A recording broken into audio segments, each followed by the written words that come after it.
Niall, is this much ado about nothing, or when we look at the polls here, is the Obama camp real nervous? They look at who people think will be the eventual nominee, and all of a sudden it went from a foregone conclusion to, if not a toss-up, certainly people at least withholding judgment. Absolutely, and I think it is a problem that the Obama campaign will be concerned about. One of these polls that's out today, it shows a very large drop-off in the number of Democrats who expect him to be the candidate. That is obviously a problem for them, because the Obama camp would have clearly wanted it to be seen as a foregone conclusion, or see the race as over in all but name. Now that doesn't seem to be the case, but obviously one of the questions here is that poll was taken between Friday and Tuesday. Most of the people who responded to it would have responded before Senator Obama came out and made his strongest denunciation of Reverend Wright. So the Obama camp would obviously be hoping that that will stop this bleeding, this hemorrhaging of support that they have experienced. Interesting. We learned the name Joe Andrew today, and for those who weren't in political circles, a former DNC chair, but a superdelegate who switched his allegiances to now Senator Obama from Hillary Clinton. For those superdelegates, are we getting the sense that there's a date specific they're going to say something? Are they going to see how this plays out, not just in North Carolina, Indiana, but down the line, Oregon, West Virginia, states? Are they going to withhold judgment until they get to Denver, or do you think most will commit one way or the other? I would expect that most would commit before Denver, because there is a problem. If this race continues through the summer, obviously what you have then is Senator Clinton and Senator Obama really going at each other a lot for months, while Senator John McCain on the Republican side is able to travel the country. He's able to define himself as he would like to be defined. So I think there will be pressure applied probably from the top of the Democratic Party for the superdelegates to make up their mind. But that said, I don't expect that to happen until the final primaries take place on June the 3rd. I don't expect there to be a mass movement of superdelegates before that point.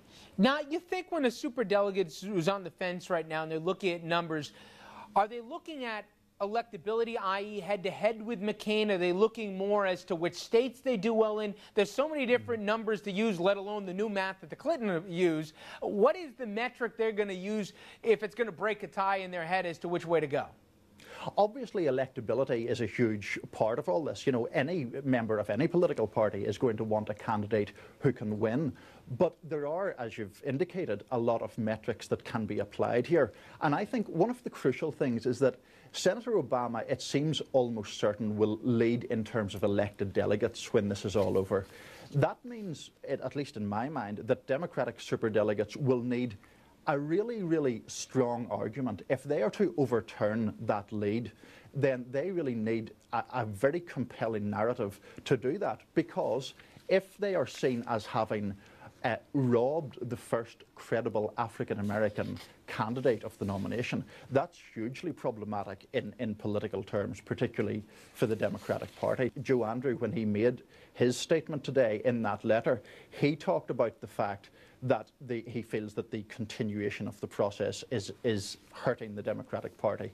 And he even went so far as to say that if the superdelegates were seen to take the nomination away from Senator Obama, he compared that to the Supreme Court decision in the 2000 presidential election. So, I mean, obviously, when speaking to a Democratic base, that's really emotive language to use.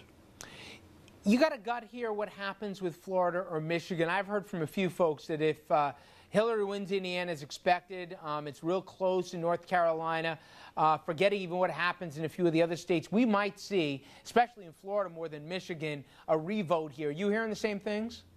I think that that is a possibility, but I think that the logistics of that are very difficult to organise within the time frame available.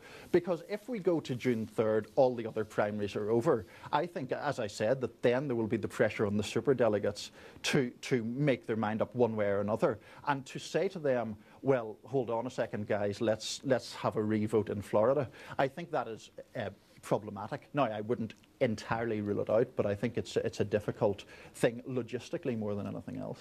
Now, I'm going to ask you the same question I'll ask my audience in a minute about who do you think is going to be the eventual nominee. And before you answer it, are you hedging your bets maybe a little bit more than you would have a couple weeks ago? I think everyone's hedging their bets a little bit more because it seemed that Senator Obama had this race to all intents and purposes. He had it won, more or less. Now there is some doubt that has come into the picture there, but I still find it very difficult to see a realistic route for Senator Clinton to win this.